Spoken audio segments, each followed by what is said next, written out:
Pessoal do canal, hoje eu gostaria de falar um pouco, né, sobre compliance trabalhista, né? Então eu gostaria de fazer algumas observações, né, não como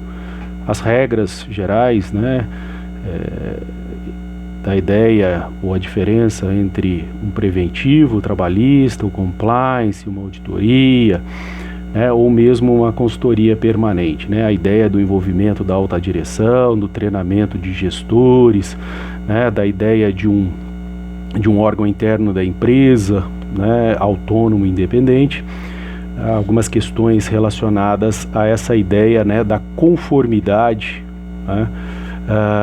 com a legislação. Mas gostaria de trazer, né, alguns insights, algumas observações que eu acho extremamente pertinentes, né, para essa discussão do compliance trabalhista. Um ponto que eu gostaria de destacar, eu lembro que essa foi uma discussão que foi travada já desde a reforma trabalhista, que dizia que estava relacionada pura e simplesmente à ideia de haver uma quantidade muito grande de demandas trabalhistas no judiciário, né? E eu acho interessante a percepção no seguinte sentido, né? Porque o judiciário ele se apresenta, né, na preservação de direitos trabalhistas como a última ratio, né? Já que nós temos, né, de forma reconhecida,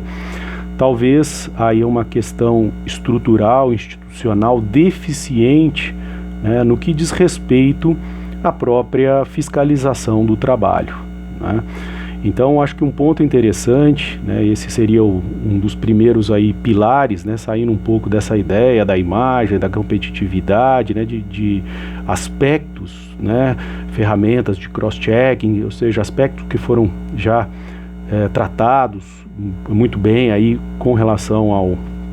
ao compliance trabalhista, mas algumas pontuações que eu acho pertinentes. E esse primeiro pilar diz respeito aí à MP 905, né? Então a MP 905 ela trazia, né, algumas previsões quanto a um aperfeiçoamento, né, embora a gente tenha inegavelmente essa deficiência institucional, um aperfeiçoamento do contencioso administrativo trabalhista. Então, todas as vezes que a gente fala em compliance, em conformidade com a lei, nós precisamos ter um ambiente, né, um ambiente de segurança jurídica no aspecto da regulamentação do trabalho que contribua para a ideia, né, daquelas empresas, né, que entendam a necessidade de desenvolver o compliance justamente para a redução de passivo trabalhista. Então, acho que um ponto interessante da MP 905 era a tendência, né, de evolução desse contencioso trabalhista na ideia, né, de que tivéssemos, né, sistemas de uniformização na aplicação da lei trabalhista, né, para efeito, né, de evitar fiscalização, autos de infração, muito parecido com o que foi desenvolvido, que há uma estrutura desenvolvida na questão tributária em relação ao CARF, né, ao Conselho Administrativo de Recursos Fiscais, já que nós temos hoje, né, o Ministério do Trabalho e Emprego hoje na Secretaria Especial de Previdência e Trabalho do Ministério da Economia, né? Mas essa iniciativa da MP 905, né, não foi à frente, justamente porque durante a pandemia tivemos aí a revogação dessa disposição, né, independente de ter sido convertida em lei pela MP 955. Então, um ponto inicial seria esse aspecto, né, do contencioso administrativo, e deixamos toda essa ideia de discussão para o Poder Judiciário, né? Outro ponto interessante, e aí a gente enxerga aí nesse contexto institucional, né, e principalmente isso vem com a reforma trabalhista, a Lei 13.467 de 17, e talvez aí com algumas das decisões do Supremo Tribunal Federal em 2020, né, que prestigiam, né, a ideia de segurança jurídica, de aplicação do princípio da legalidade. Então é um ambiente que contribui para essa ideia do compliance trabalhista, né, já que eu apenas como um exemplo, e não apenas aqui como uma visão crítica, apenas o aspecto, né, desse ambiente para a compliance, seria, por exemplo, as súmulas do Tribunal Superior do Trabalho, quando dispunham,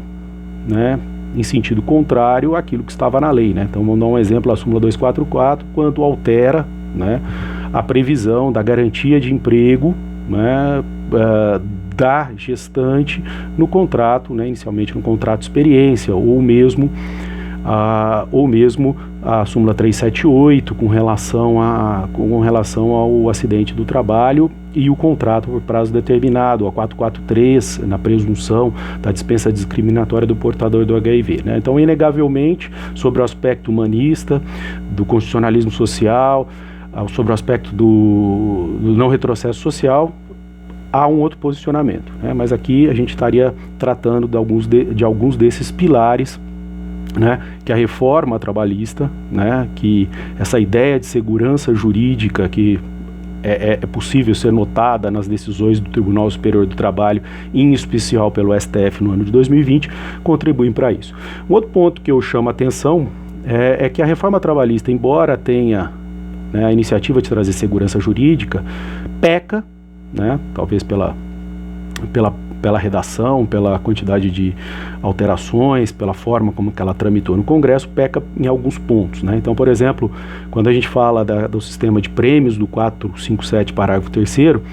há uma grande dúvida, né? Então, nesse ponto, né, estamos flexibilizando a ideia, né, do que é remuneração, a viabilidade de um pagamento de prêmios desvinculado a essa, né, neutralizado pela lei desse conceito, mas há um aspecto interpretativo que é o quê? Como se estabelecer, né, essa expectativa, né, de alcançar algo superior ao ordinário, né? Então, quando a legislação fala na premiação, desde que haja a possibilidade, né, de alcançar um resultado superior ao ordinário. Então, nesse ponto também, principalmente pelo caminho que se toma no Supremo Tribunal Federal, a partir da decisão aí, né, no voto do ministro Gilmar Mendes, reconhecendo a prevalência do negociado sobre o legislado, eu acredito que o 611-A e seus dispositivos e um acordo coletivo e uma negociação coletiva dentro dessa perspectiva, né, que nós estabelecemos para o compliance trabalhista, ele seja importante, né, para que ele possa sanar, né, essas questões interpretativas que possam, no futuro, gerar o quê? Passivo trabalhista e discussão trabalhista. Então, eu acho que é importante, né, essa questão, ela poder ser, né, acho que a interpretação ainda é nebulosa, né, e eu acredito que isso pode ser melhor desenvolvido. Um outro ponto importante também, né, isso já talvez não tenha reflexos diretos com a reforma trabalhista, é a questão do exercício do poder disciplinar, né? Então, embora haja já também a discussão, né, da questão cultural da empresa, né, da cultura da própria empresa, no envolvimento da gestão, da alta gestão, treinamento dos graus, né, intermediários aí de gestores, né, para que possa adotar procedimentos uniformes no sentido de prover essa conformidade com a lei. Eu acredito que um outro ponto diz respeito aí o poder disciplinar, né? Então, por exemplo, quando a gente fala ali no 492, salvo engano, a linha B, em mau procedimento para efeito disciplinar, eu acho que aqui se aplica muito a ideia da boa-fé objetiva, da expectativa de comportamento que se espera. Então, eu acredito que por se envolver ou se tratar de um tipo aberto, como mau procedimento, o que comporta uma interpretação ampla e um grande espectro de discricionariedade, eu acredito que aí nós teríamos, né, na redação deficiente de alguns pontos da reforma trabalhista, o negociado que prevalece sobre o legislado, mas aqui a gente teria o regulamento da empresa para efeito, né, de explicitar, né, melhor o que vem a ser essa expectativa de comportamento, de conduta geral, né, não obstante, código de ética, a possibilidade de ter canais diretos para a denúncia, né, isso já foi, acho, bastante discutido, a questão de poder ter um órgão interno na empresa para a resolução, né, de eventuais dúvidas aqui com relação à aplicação do poder disciplinar. E um outro ponto que eu também chamo a atenção e que seria o quarto ponto, esse quarto ponto também é muito relacionado à reforma trabalhista, eu acredito que vai ganhando, né, força à medida em que a reforma, né, ela vai se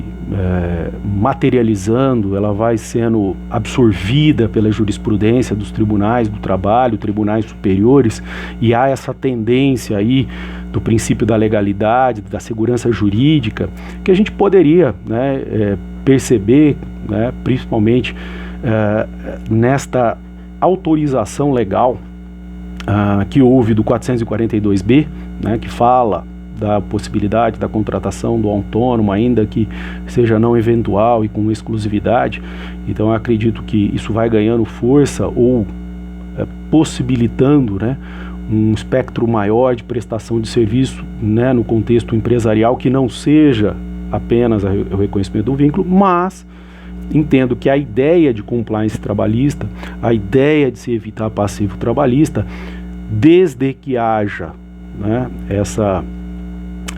a utilização desse dispositivo, né, de maior prestação de serviços, né, de terceiros dentro do contexto empresarial, eu acredito e chama a atenção para essa ideia de prevenção de conflitos o artigo 855B, né, da CLT, né, um instrumento aí que vem ganhando cada vez mais força dentro da própria Justiça do Trabalho e que estaria alinhado, essa homologação de transação extrajudicial, estaria alinhado com a ideia de compliance trabalhista. Né? Então, se a empresa, dentro dos riscos que ela pretenda vir a assumir, né, então quando a gente fala no compliance trabalhista, eu enxergo aí uma conduta um pouco mais conservadora da empresa, né, dentro daquela gradação de riscos, né, possível, provável e remoto. Então, se há a possibilidade, ou se há uma sinalização interpretativa por parte dos tribunais do trabalho, né, principalmente nesse aspecto em que tenta-se preservar muito a ideia da legalidade, com a cláusula de barreira, né, do ativismo judicial ali do artigo 8º, parágrafo 2º, né, o que teria impacto, né, e que já teve impacto, pelo menos aí em 3 anos, com relação às súmulas do Supremo, do Tribunal Superior do Trabalho, que tragam direitos além daqueles previstos em lei. Eu acho muito importante aí, né, dentro desta maior possibilidade de contratação de terceiros, em que haja dúvida, obviamente, quanto à ocorrência ou não dos elementos da relação de emprego, né, e dentro da própria ideia, salvo engano, o artigo 840 do Código Civil, da prevenção de litígios, né, que a própria empresa, dentro do conceito de compliance trabalhistas, em situações, né, que a gente fala em zona cinzenta, em situações limítrofes, né? Não há dúvidas hoje que a cada dia, dentro de contextos empresariais, estruturas, né, organizacionais das empresas modernas, há cada vez mais dificuldade dessa perfeita identificação desses elementos da relação de emprego, né? Eu acredito que a empresa, dentro da ideia da compliance trabalhista, deva, né, atuar no sentido de prevenir o conflito e buscar, né, e obviamente com a chancela do Poder Judiciário na administração desses direitos privados, né, transacionar e ter aí a prevenção do litígio nesse 855B. Então acho que é uma questão muito, muito importante. E apenas para que a gente possa passar o comentário, né, a ideia não era tangenciar ou trazer a questões já debatidas, né? O compliance trabalhista, embora ele ganhe força, ele não é novo, né? Grandes empresas de consultoria, grandes empresas já trabalham com a ideia de compliance há muitos anos, aqui ou fora do país, né? O que também envolve, pela autorização da terceirização da atividade fim, né? Essa ampliação dessa ideia da terceirização da atividade fim, um excelente acompanhamento nessa gestão destas obrigações, né, sejam elas previdenciárias, tributárias e trabalhistas, que envolvam, né, a prestação do serviço, né, de terceiros dentro da estrutura da própria empresa. Então, eu acho que esses seriam alguns das observações que nós teríamos a fazer a partir, né, das novas orientações legais da reforma.